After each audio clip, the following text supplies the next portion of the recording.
Hey folks, Leith here. Doing a recording not only because we have just passed through the equinox, so equal day, equal night, but more so a focus in this reading on the solar return, because we've just had a new solar cycle begin, and what that means is that the sun has just entered 0 degrees of Aries. Aries being the first glyph of the collective, so the beginning of the journey of consciousness, where it's going to go all the way around the dial, passing through the needs of every sign as the sun transits through every single sign to complete its next yearly journey. So I thought I would compare the solar cycle, or the birth map, basically, the blueprint, the birth chart of the solar cycle as it was at the beginning of this cycle last year, 2020, so the 20th of March 2020, which was at 11:42 a.m. And then the birth chart of the solar cycle for this year, so that we can run this year a little bit differently with a heightened awareness of what is going on in the birth chart and how to make that work to the best of its ability for humanity. So before we look at this one so much, let's go back and look at last year and see how we were bamboozled by this stellium of the power structure.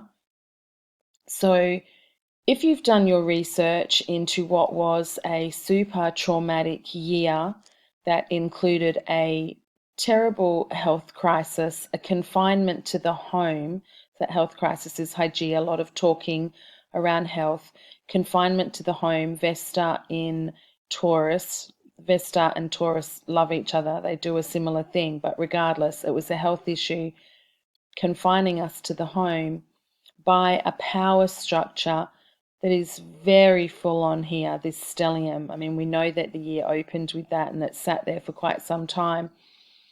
So we had all this influence coming from this power structure telling us what was health, what we could and couldn't do. The year was a 4 as well, 2024. 2 and 2 is 4, which I like to refer to as a molasses type year. So the energy is thick and meticulous, full of tiny details. People feel stuck often in a 4. It's quite frustrating. We can become impatient. So we experienced all those things last year and right up until this year, because the solar cycle has only literally just ended on Saturday evening. So we've only just started this new cycle here. So we've been acting out this blueprint that was given to us as the cycle began. We can see that our sense of identity, sun, so solar cycle, this is what we're talking about. The sun was injured. It had Chiron, the wounded healer, sitting beside it, only 5 degrees apart, both in Aries, of course, because it's the beginning of the cycle. So our sense of identity was injured, and it was injured, and we have been on this journey to come to terms with what is law versus legal, what is health versus poor health and poor management, what is power, the power structure, who are we? It's been called the Great Awakening. It continues to unfold as the Great Awakening. And to many people's credit, they have been awakened. They have had to frantically learn about law. So if we look at Juno down here, which is about right relations in Libra, the sign that rules law, squaring off to this stellium of Capricorn energy, this control element that was so powerful here, we can see that those right relations were violated in a really big way.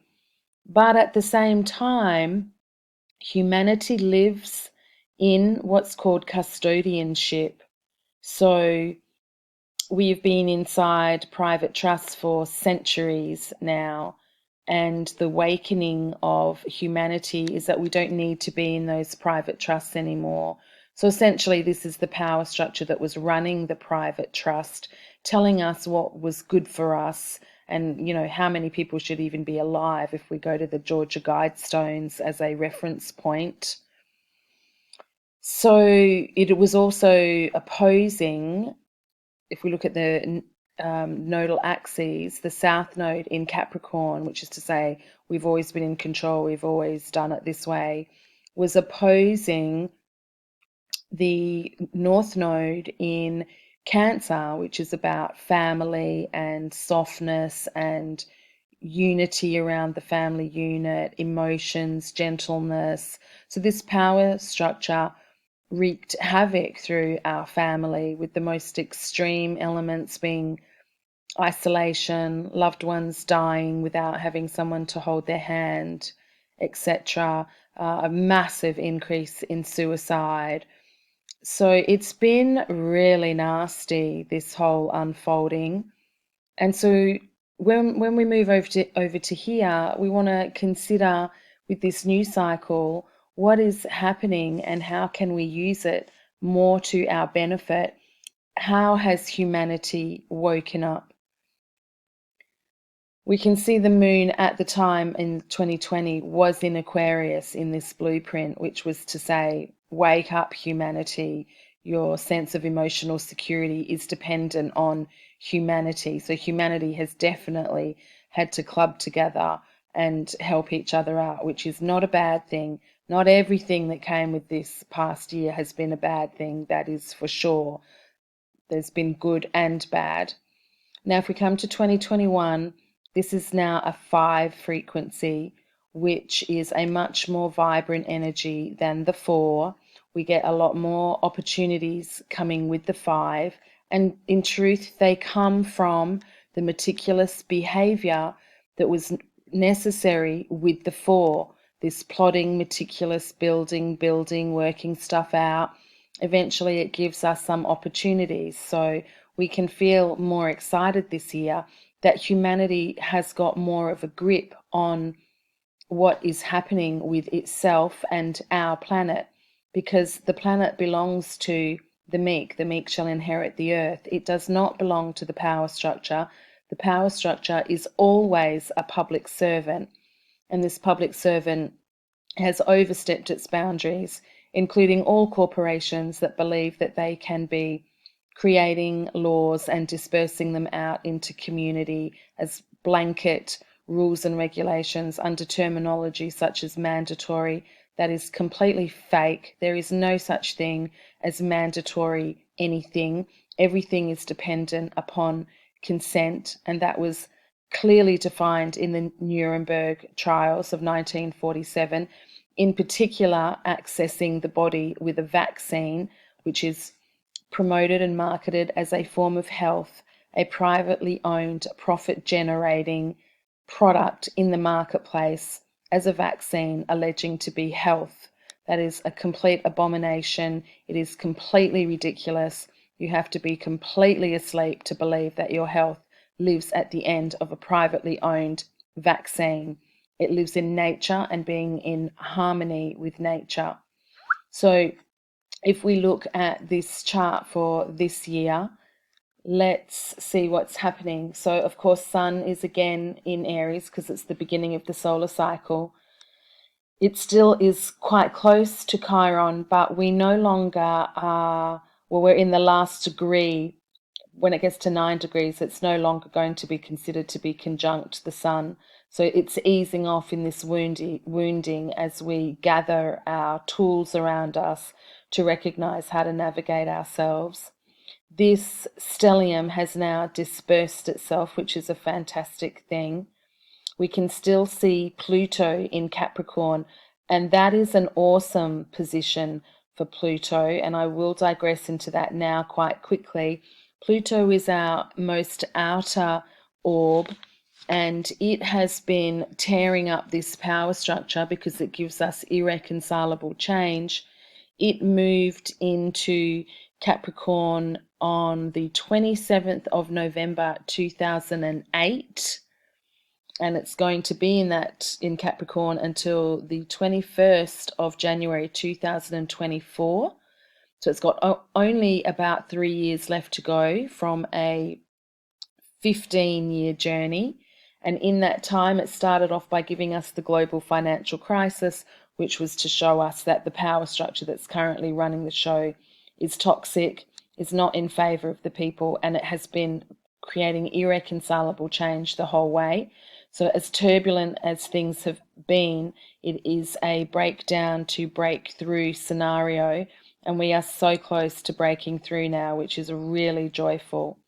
We have had Saturn move out of its Capricorn. It rules Capricorn, so it's very powerful when it's sitting there. It's now moved into Aquarius, so it's saying we're going to restructure humanity, which is a natural byproduct of what is the outcome of the Holocaust that we have just come through and are emerging out of. We have Jupiter in Aquarius as well, telling us that the ideas around humanity are expanding. And of course, we're in the age of Aquarius now. We're birthing the age of Aquarius day by day.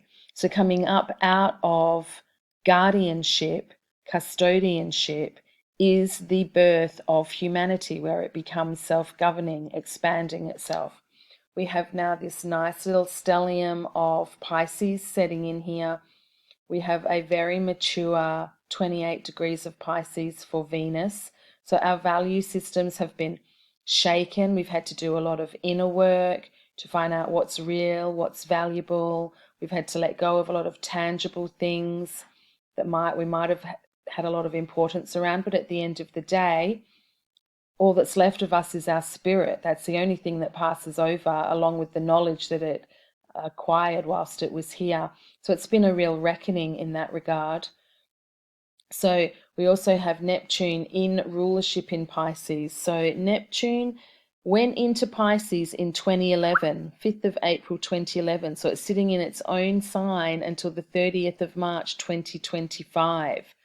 So it's good to make great use of this. It's all about dreaming, intuition, psychicness, being in the flow, understanding the collective, how everything is connected to each other. So it's a great place to have it. This year, as we have for the blueprint, Mercury in Pisces. It's not overly happy in Pisces because it deals with tiny details and trade and so forth. So the best way to use a Mercury in Pisces is to be quite spiritual, to be psychic, intuitive, to have your feet in the water if you can access the ocean, to engage in meditation, to engage in minimalism and in connectedness and the subtleties of the vibrational frequencies around us. And as we are moving from a 3D reality to a 5D reality, this is really quite a good place for it to be. So you're accessing intuitive messages from the higher realms is the best way to manage this position at this point in time. If we look at Uranus or Uranus, whichever way you want to say it, it's been in Taurus. And if we go over to here, it was only at 4 degrees of Taurus. So it was early into Taurus. And it actually entered Taurus in 2018, the 16th of May 2018. So this is partly what is driving this innovation and technology of the human body, along with the soil, because Taurus rules the soil and we are of the soil. The human body element of our existence is of the soil. So we have all this innovation, technology with Uranus. It's quite emotionally detached. It's genius-like. And so it's always about what else can we do? What else can we create and invent? And how can we make this more efficient? And wow, look at this amazing idea. But it doesn't mean that it's good, as we are witnessing now, this blanket type of dialogue regarding vaccines, this global dialogue around vaccines. It's incredibly toxic. Fine, if an individual wants to go and get a vaccine, no problem. But to blanket the whole world with someone's philosophy and idea that vaccines is a pathway to collective health, that is a form of insanity. So as we are now over here at 8 degrees of Uranus in Taurus, we as a collective, as a humanity, we need to oversee that we have a very strict boundary between where technology can end up, and it is not in the human body. So boundaries is run by Piscean energy. It must exercise boundaries, and we must use this warrior type energy of the Aries here, which is going to help us put stronger boundaries up around this idea that the technology we might need to run our lives should be somehow embedded in our biological being. That is never going to be a good outcome. That's a form of stupidity, to be honest. So over here now we have Moon in Gemini conjunct the North Node in Gemini and conjunct Mars in Gemini. So all of this is saying I am motivated, Mars, to ensure that my sense of emotional security, Moon, is filtered through information and education, and that I will explore widely what the education is that's available and continue to explore and expand and share it amongst my local community, North Node in Gemini. I will gather information from far and wide, South Node in Sagittarius. And certainly we are a very united humanity at this time, sharing information globally all over the place. So we need to make good use of that. My sense of emotional security. Moon has the shortest orb of everything in the chart, 28 days. So it's running our emotional landscape for us. And we need to oversee this mental health crisis that we have going on by having information available to us. So everybody researching, everybody sharing information. What are the constitutions? What are the rights? Where are they written? How do you use them? What is complete and utter rubbish when it comes to law versus legal? So I'm going to show you just a little map here quickly. I'll pull it up. You can just to identify. This is legal. This is the guardianship that we have been inside of. You can play this back and read these little bits. This went into place throughout the centuries, this guardianship of looking after humanity and telling humanity what's good for it and what's not. So this year, we are stepping out of this and we are heading into law. We're using law. So we all need to become more educated in law. And it's not that hard. It's actually common sense. And it is written in maxim of law. If you cannot find a legislation from a legal system in maxim of law, then it's not law at all. It's just complete rubbish. So you can read that for yourselves. And I will also share with you this one to help identify which jurisdiction you're standing in and from where the rules and regulations are coming from. So mandatory masks, mandatory or compulsory vaccinations is all lies and corruption. If you're being told that you need a vaccine to keep your job, that is a form of corruption, and there is already laws and legislations written to protect you in that and to take damages against the entity that's enforcing that upon you. There is no such thing as corporate immunity. So that's what humanity is learning at this point in time, that corporations do not have any capacity to create rules and regulations and disperse them out through community. That is completely fake. So as we continue to disperse or to disassemble rather, a lot of the systems that we have been subjected to, I wish to really emphasize that we not be in fight mode. We're not in fight mode. We're simply just stepping out of this system into this system, law, out of legal, a private subset of law, into law. So we don't need to fight. We just need to know what law is, and we need to document it. And there's facilities becoming available all the time to document it. and then everything will start to unfold as we want it to unfold. So at 20 minutes, I am going to leave it at that. Well, I'll tell you one last thing to conclude. Last year, our part of fortune, which tells us what our joy is, was in Aries. Now, Aries is the warrior, so it has produced this dialogue of fight, we need to fight, we're in war, we're in combat. And yeah, there is some validity to that to a certain point. And then we simply need to engage what is sitting there waiting for us to pick up our tools. So we come over here, now part of fortune is in Scorpio. Now Scorpio rules the collective resources of the tribe. It's very powerful. It's very serious and intense because it's making sure that everyone is okay within the tribe. So it's overseeing not only the gene pool, which of course is a massive industry connected to child trafficking, sterilization, when abortions can and can't be done, at what point in the term, access of broken families to children. I mean, it's a massive subject, so it's running all of those kinds of elements. So our joy comes from understanding where are our resources, our finances, the banking. Do the banks have the resources, which they always have had, or as we know, we're going through a bank overhaul, so now the people need to have the resources. Where are they?